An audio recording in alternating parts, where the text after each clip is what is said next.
Assalamualaikum warahmatullahi wabarakatuh. Perkenalkan, kami dari FM21C akan mempresentasikan materi tentang fenomena antarmuka.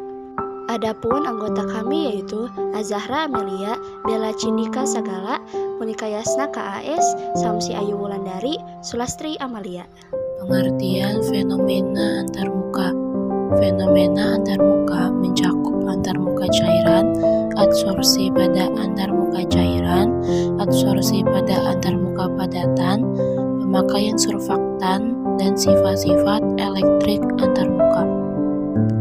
Beberapa jenis antarmuka yang dapat terjadi bergantung pada apakah kedua fase yang berdekatan berada dalam bentuk padat, cair, atau gas. Istilah permukaan biasanya digunakan untuk menunjukkan antarmuka gas padat atau antarmuka gas cair. Simbol yang digunakan untuk berbagai tegangan ditunjukkan pada notasi subscript sebagai berikut.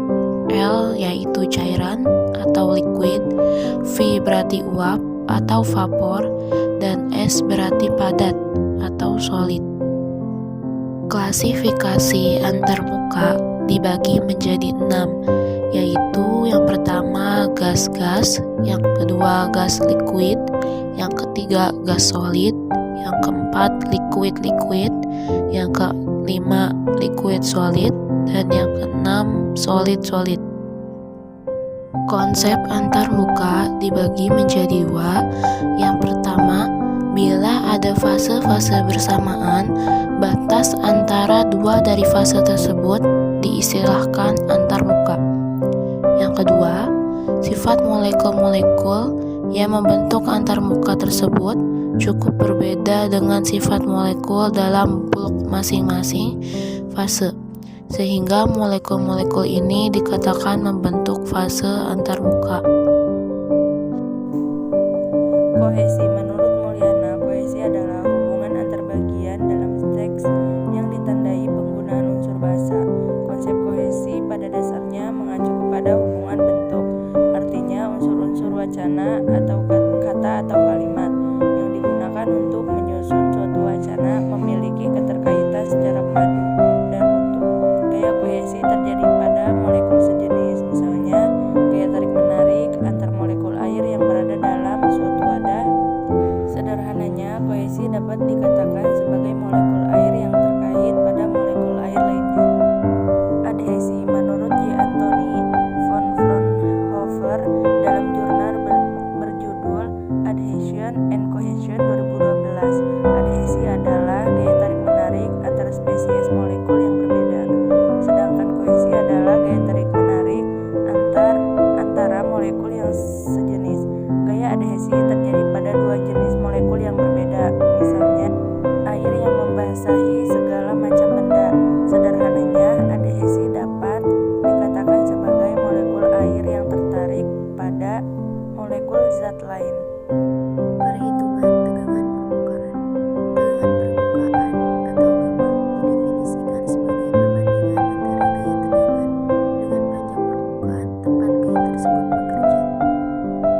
Rumus tegangan permukaan yaitu gamma sama dengan F per D atau gamma sama dengan F2L.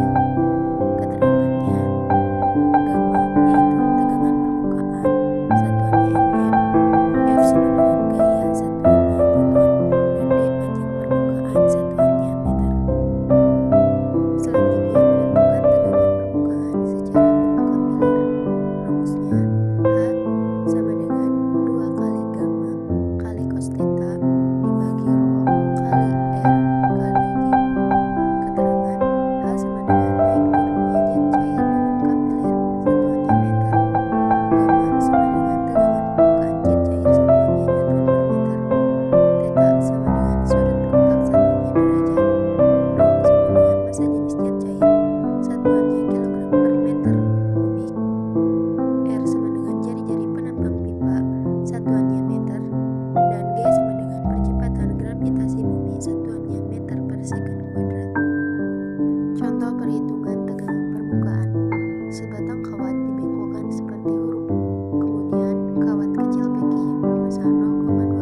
sudut kotaknya 0 derajat.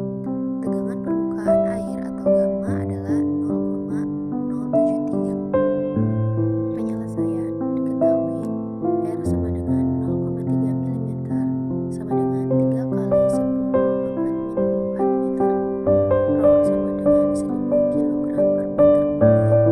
G sama dengan 10 meter per second kuadrat dan theta sama dengan 0 derajat. Ditanyakan H, yaitu ketinggian. Jawabannya H sama dengan 2 kali gamma kali cos theta dibagi rho kali gravitasi kali R atau jari-jari. 2 kali 0,073 dikali cos 0 derajat dibagi 1000 dikali 10 dikali 3 dikali 10 pangkat min 4. H sama dengan 0,146 dibagi 30.000 dikali 10 pangkat min 4. H sama dengan 0,146 dibagi 30. H sama dengan 0,00486 meter. H sama dengan 4,87 cm.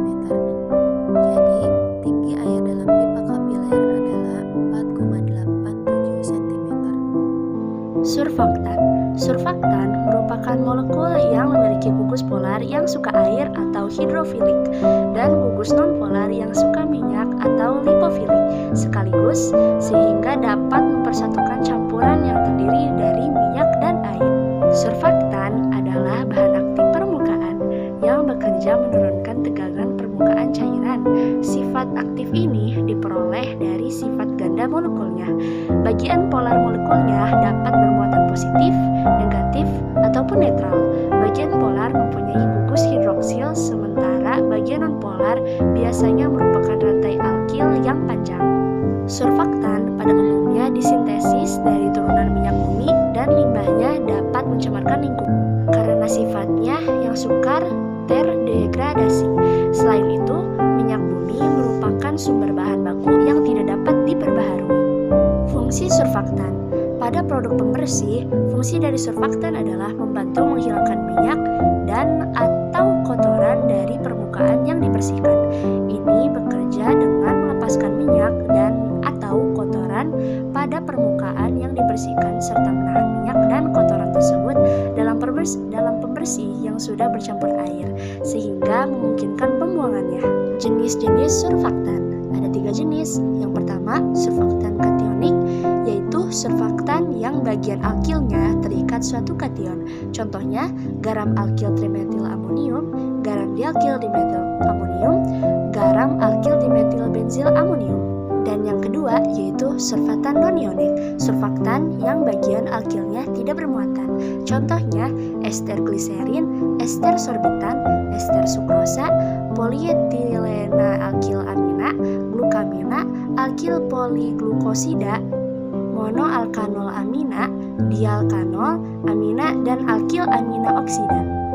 Dan yang ketiga, surfaktan amfoter, surfaktan yang bagian alkilnya mempunyai muatan positif dan negatif. Contohnya asam amino, betain, dan fosfobetain.